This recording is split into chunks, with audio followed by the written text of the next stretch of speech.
ఏమో మీ అందరికి వందనాలు. ఏం మాట్లాడిందని కూర్చేపు యెహోషువ గ్రంథంలో 4వ అధ్యాయంలో దేవుడు ఎలా తెలియబడుతున్నాడు. ఈ యోర్దాను మందసం ఉంది కదా, ఆ మందసం ఎత్తుకుని యాజకులు బయలుదేరినప్పుడు యోర్దాను నది దగ్గరికి వెళ్ళేటప్పటికి యోర్దాను యాజకులు అరికాళ్ళు ఆ యోర్దాను నదికి తగలంగానే నీళ్ళకి తగలంగానే ఏకరాశిగా నిలిచిపోయినాయి అంట. ఏకరాశిగా నిలిచిపోయినాయి అంట. దేవుడి స్తోత్రం. దేవుడు మనం దేవుడిని బిడ్డలం అంటే మన దేవుడు ఎంతగానో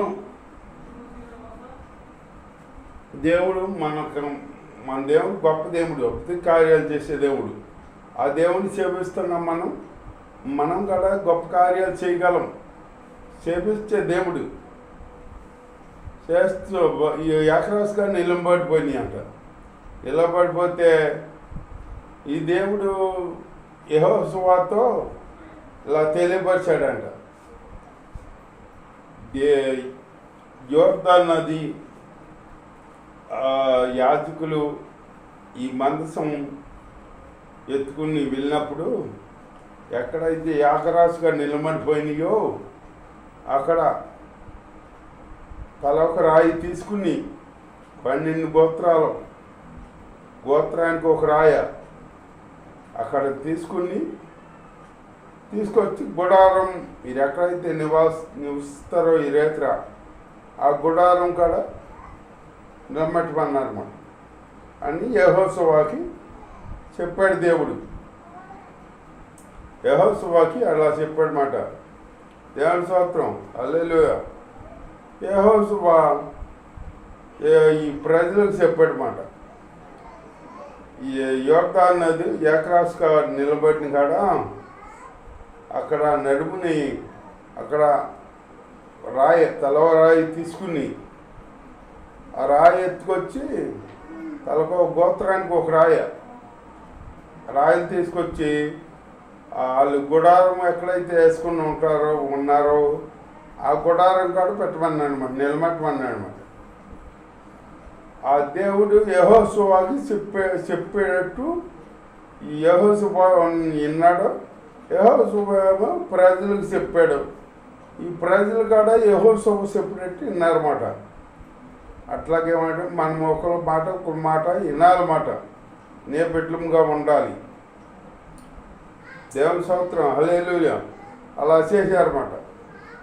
చేసి మీరిట్ట గోత్రానికి ఒక రాయి చొప్పున తీసుకొచ్చి ఆ నిలబెట్టండా రేపొద్దున్న మీ పిల్లలు అడిగారనుకో రాళ్ళు ఎందుకు ఎట్లా నిలబెట్టారో అని చెప్పారనుకో ఇది మన దేవుడు అద్భుత కార్యాలు చేశాడా.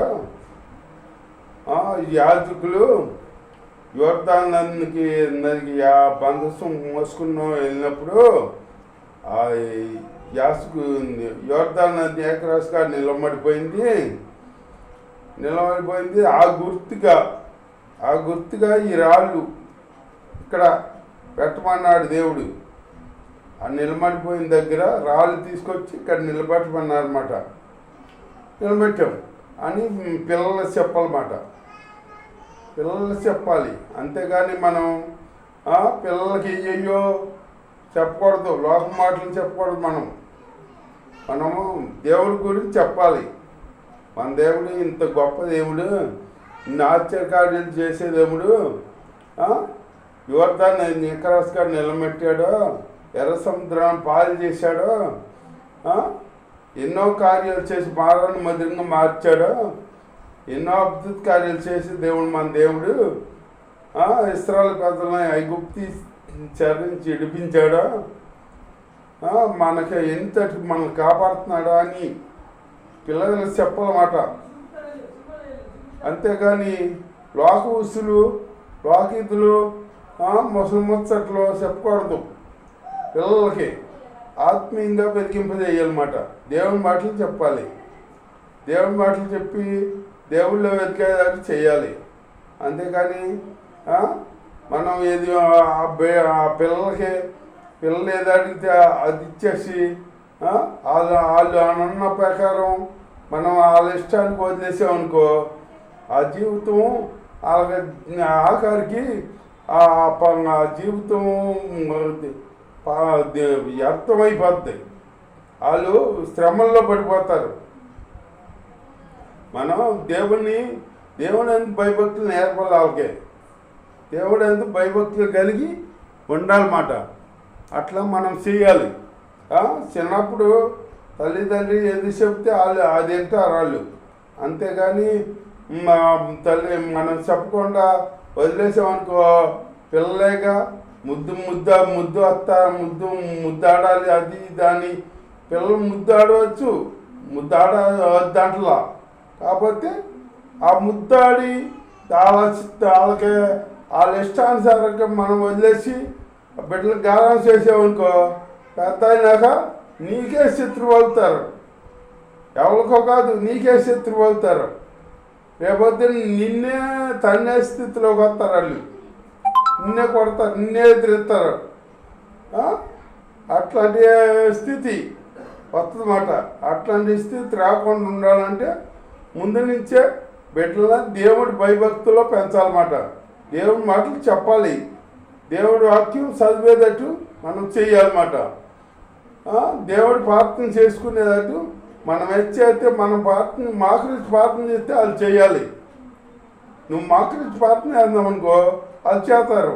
అంతేగాని నువ్వు మాకరించి ప్రార్థన చేయకుండా ఆ టీవీలు కాడ అక్కడ ఇక్కడ కూర్చున్నావనుకో, వాళ్ళు అట్లా కూర్చుంటారు. ఇక వాళ్ళ జీవితం పాడు చేసింది అడుగు అవుతావు నువ్వు, పాడు చేసిన వాడు అవుతావు నువ్వు. అంతేగాని లోకంలో మనం అన్నీ ఏమన్నా లోకంలో అంతా వ్యర్థం. లోకంలో కూర్చొని మనం పిల్లలు చెప్పకూడదు, దేవుడి విషయం చెప్పాలి. దేవుడు భయభక్తులు కానీ పెంచాలన్నమాట. పెంచే జీవితం మనకు ఉండాలి. అట్లాంటి పిల్లల్ని గారం చేయకూడదు. ఒక ఆయన ఇట్లాగే మాకు తెలిసిన ఆయన ఉన్నాడు. ఆయన బేపన ఆయన పిల్లల్ని బెత్తపించుకుని కొట్టేవాడు. కొట్టేవాడు, భయం చెప్పేవాడు, చదవమని భయం చెప్పేవాడు. ఎందుకంటే అట్లా కొడతారని అని మా అమ్మ అడిగింది ఒకసారి. అడిగేటప్పటికి నీకు తెలుగుతుంది నాగలక్ష్మి, ఇలా చెయ్యాలి, బెత్తపించుకుని మనం భయం చెప్పకపోతే రేపొద్దు వాళ్ళు వాళ్ళ జీవితాలే పాడైపోతాయి. వాళ్ళ భయభక్తులో మనం పెంచామనుకో, ఇప్పుడు బెత్తపించుకున్నామనుకో, ఇంకా రేపు వాళ్ళ జీవితాలు భవిష్యత్తు బాగుపడతాయి. ఎట్లాగా భయం పెట్టి చెప్పామనుకో, శుభ్రంగా చదువుకుంటారు. రేపొద్దున అలాగే ఒక ఉద్యోగాలు వస్తాయి, పెద్ద ఉద్యోగాలు వస్తాయి, ఉద్యోగాలు చేసుకుంటారు. అంతేగాని మనం చెప్పకుండా వదిలేసామనుకో, వాళ్ళు గాలికి తిరుగుతారు. గాలికి తిరిగేసి గాలికి ఎటు వెళ్తే అటు వెళ్ళిపోతే ఏముందో చివరికి వాళ్ళ జీవితం పాడైపోద్ది అన్నమాట. వాళ్ళ జీవితం పాడైపోవాలని కోరుకోకూడదు. వాళ్ళు మనం అనుకుంటాం ఏంటో, పిల్లలంటే ముద్దని మనం అనుకుంటాం. అంతేగాని వాళ్ళ జీవితాలు మన చేతిలో ఉన్నాయి. మనం ఎలా నడిపిస్తే అలా నడుపుతారో అని మనం అనుకోకుండా నీ గారం వాళ్ళని అట్లా ఉంటాం. మనం అట్లా చేస్తే పిల్లలు చెడిపోతారు అన్నమాట. పెద్ద అయినాక చెడిపోతారు, వాళ్ళ ఇష్టానికి వదిలేతే. అట్లాగే ఒక అత్తనం ఉన్నాడంట. ఒక పిల్లాడు బడికి వెళ్తున్నాడంట. బడికి వెళ్తుంటే బడికి వెళ్ళి ఏదో పెన్సిలో ఏదో దొంగతనం చేశాడంట. చేసి లబ్బరా దొంగతనం చేసి ఎత్తుకొస్తే వాళ్ళమ్మంట, అమ్మ భలే పని చేశారా, భలే ఎత్తుకొచ్చావా అని ముద్దెట్టుకుందంట. ముద్దెట్టుకునేటప్పటికి ఆ కుర్రాడు, మా అమ్మ ఏంటి ఇది మంచి పని అనుకుంది, ముద్దాడింది, ఇదే మంచి పని కోసం అనుకుని ఆ బడికి వెళ్తాం, ఆ నోట్సులు పట్టుకొస్తాం, లేకపోతే ఆ జామాయిన్ బాక్సులు దొంగతనం చేస్తాం, 5% ఈ శాతం ఆ బళ్ళు అట్లాంటి అట్లా మొదలెట్టాడంట. మొదలెట్టేటప్పటికి ఆట మొదలెట్టే పెద్ద అవుతున్నాడు కదా, పెద్ద చదువు అయిపోయింది. అయిపోయిన తర్వాత ఇంకేం చేస్తాడు, ఇది అలవాటు అయింది కదా, దొంగతనాలు చేస్తున్నాడు. ఇక దొంగతనాలు చేస్తున్నాడు అనమాట. దొంగతనాలు చేస్తుంటే దొంగతనాలు చేసిన వాళ్ళు ఎప్పుడు పోలీసులు దొరుకుతారో చెప్పలేం కదా. ఆ దొంగతనం చేస్తుంటే ఒకసారి ఆ పోలీసులకి దొరికాడంట. దొరికేటప్పటికే వాళ్ళు తీసుకెళ్తే వాడికి ఉరిశిక్ష పడింది. ఉరిశిక్ష పడితే అతను ఉరిశిక్ష పడిన వాడికి అంటే ఉరితీయడు కదా, రిమైండ్లో ఉంచారంట. ఆయన్ని ఉంచి రేపు ఉరితేతనంగా ఈ రోజుని అడిగారంట. బాబు రేపు నీకు ఉరితేస్తున్నాము, నీ కోరిక ఏంటో చెప్పు, మేము తీరుతాము అన్నారంట. ఉరి తీసే అతనికి ఏమన్నా కోరుకుంటే ఆఖరి కోరుకోమంటారు అనమాట, అది తీరుతారు. అట్లాగే అన్నారంట. అనేటప్పటికి అతను అన్నాడంట, నా కోరిక ఏముందో ఏమి లేదు, మా అమ్మని రామాను, మా అమ్మని ఇక్కడికి రప్పించండి అన్నాడు. రప్పించండి రప్పించారంట. రప్పించేటప్పటికి దగ్గర రా అని చెప్పేసి వాళ్ళ అమ్మ ముక్కు గట్టిగా కొరికేసాడంట. ఏంటి డ్రెస్ చేసావని అంటే, నేను ఇట్లాగా అవుతాకి కారణం ఈవిడే, మా అమ్మే. నేను చిన్నప్పుడు బడికెళ్ళి పెన్స్ దొంగతనం చేసినప్పుడు ఈ పని తప్పయ్యా, ఈ పని చేయకూడదు, ఇది తప్పని ఇట్లా చేయకూడదు అని చెప్పుంటే నేను అప్పుడే బాగుపడేవాడిని. అట్లా అనుకోండా నా కొడుక, నా మంచి కొడుక, తెచ్చావు భలే తెచ్చావయ్యా ఇది అని ముద్రలాడేదంటే మరి ఇట్లా ముద్రలాడుతుందని అదే మంచి పని కోసం అనుకుని నేను అదే అలవాటు పడ్డా. ఇక అదే అలవాటు పడేటప్పటికి పెద్ద అయినాక దొంగతనాలు చేత మొదలెట్టాను.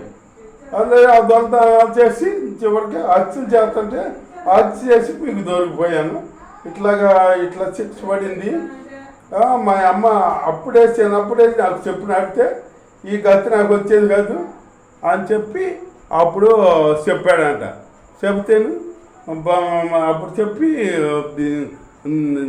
అట్లాగే పిల్లల్ని మనం బైపాస్తో పెంచకపోతే అట్లా తయారవుతారన్నమాట. దేవుడి దీని దీవించగా ఆమె.